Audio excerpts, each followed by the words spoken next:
Shalom bien-aimés dans le Seigneur, que la grâce de notre Seigneur et Sauveur Jésus-Christ vous localise.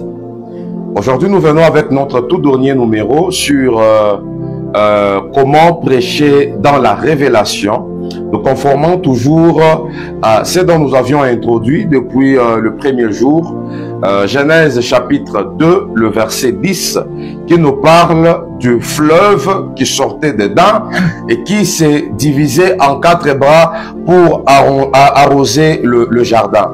Alors nous avons dit comment prêcher, nous avons enseigné comment prêcher dans la révélation, comment prêcher dans la prophétie, comment prêcher dans la connaissance. Aujourd'hui, nous allons parler sur comment prêcher dans la doctrine. Prêcher dans la doctrine, c'est quoi? Prêcher dans la doctrine, c'est prêcher, ne s'égarant pas aux principes que les apôtres nous ont légués.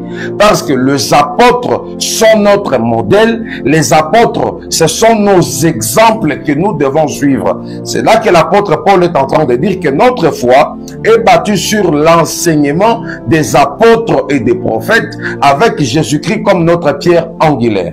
Donc, celui qui prêche dans la doctrine, il ne s'égare pas de la pensée de Dieu, il ne s'égare pas de la vie de Christ.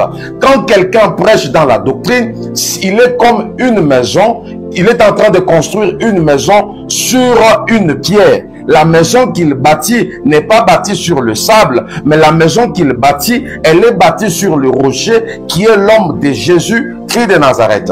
Donc, prêcher dans la doctrine, c'est lorsque nous prêchons en s'égarant pas des principes, des actes des apôtres. Parce que les apôtres, le prophète, ils sont notre modèle.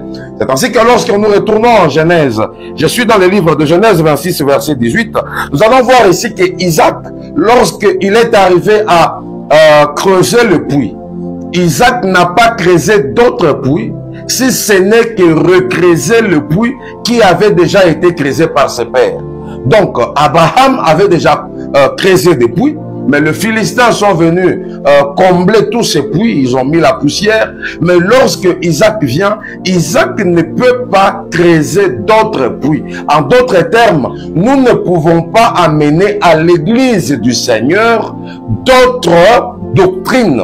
Nous ne pouvons pas amener à l'église de Christ un autre évangile si ce n'est l'évangile de la croix, si ce n'est l'évangile de la repentance, si ce n'est l'évangile de la réconciliation. Parce que la mission principale de Christ, c'est de pouvoir nous réconcilier, nous tous et ses enfants, avec Dieu, afin que nous puissions avoir la vie éternelle. Donc, quiconque viendra avec notre évangile, l'apôtre Paul est en train de le dire, dans le livre de Galates chapitre 1, le verset 8, il est écrit que même si un ange des ciels venait auprès de vous avec notre évangile, hormis l'évangile que nous vous avons prêché, qu'il soit anathème. En d'autres termes, quand je prêche l'évangile, quand je prêche la doctrine, je ne m'égare pas des mes précurseurs. Et qui sont nos précurseurs? Ce sont les apôtres, ce sont les prophètes. Eux déjà nous ont laissé la voie à suivre. Nous ne devons pas venir avec une autre voie. Nous ne devons pas venir avec un autre évangile. Voilà pourquoi aujourd'hui, quand nous prêchons dans la doctrine, nous disons par exemple que la femme doit se taire dans les assemblées des saints. C'est un point doctrinal, la femme doit se taire. Quand nous prêchons dans la doctrine, nous disons par exemple, la femme doit se voiler la tête pour prier, communiquer avec son Dieu. C'est un point doctrinal, la femme doit obtempérer. Vous savez, avec la doctrine, on ne discute pas. Avec la doctrine, on ne change pas. C'est là même que vous verrez l'apôtre Paul, sur certains points, pendant qu'il est en train de parler, il pouvait dire que nous n'avons pas l'habitude de contester ou de discuter par rapport à ces points. Parce qu'il y a des choses aujourd'hui, beaucoup de gens nous viennent avec la mondialisation. Beaucoup de gens nous viennent avec certaines avancées. Mais écoutez, ne vous conformez pas au siècle présent, mais soyez au contraire remplis du Saint-Esprit. Tout ce que nous pouvons faire aujourd'hui, nous le faisons conformément à la parole de Dieu. Et celui qui prêche la parole de Dieu doit rester dans les Écritures. Parler de la doctrine, c'est parler du péché. Quand on parle du péché, on ne blague pas. Parce que dans la doctrine, même le prédicateur qui annonce la parole de Dieu, il est concerné. La doctrine n'échappe à personne. Elle est comme un soleil. Lorsque le soleil s'élève, rien ne se dérobe au-devant du soleil. Le soleil s'élève et il frappe toute la terre. C'est ainsi que la doctrine, lorsqu'elle s'élève, elle ne s'élève pas seulement pour les enfants de Dieu qui sont dans nos églises, mais la doctrine frappe également le berger, il frappe également le pasteur de l'église.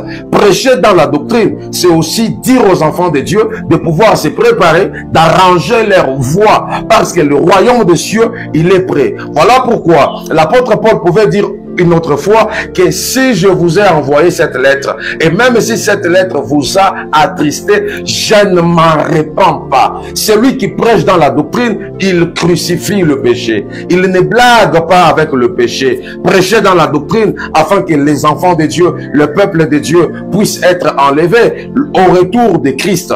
Bien-aimés dans le Seigneur, quand nous prêchons dans la doctrine, nous appuyons également sur certains actes des apôtres, comme par exemple le baptême, comme par exemple l'imposition de main. Ce sont des points doctrinaux. Alors avec ces points, on ne blague pas. Et quiconque est en train de prêcher en empruntant ses bras de la doctrine ne doit pas blaguer. Vous savez, Élie dans la Bible, Élie le Tishbite dans la Bible, il a conseillé ses enfants comme quelqu'un qui était en train de plaisanter. Mais vous savez ce que ça l'a coûté? Ça l'a coûté la vie. Il est mort. Il est mort parce qu'il n'a pas pu réprimander ses enfants. Dans la doctrine, on parle avec vivacité. Dans la doctrine, on parle avec férocité. Donc on doit parler pour que le peuple de Dieu arrive à changer. Parce que la doctrine, elle n'épargne personne.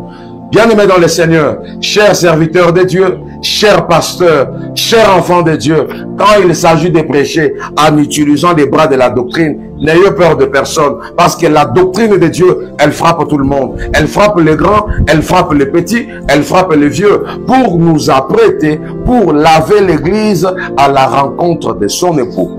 Restez bénis, que la grâce de Dieu vous localise.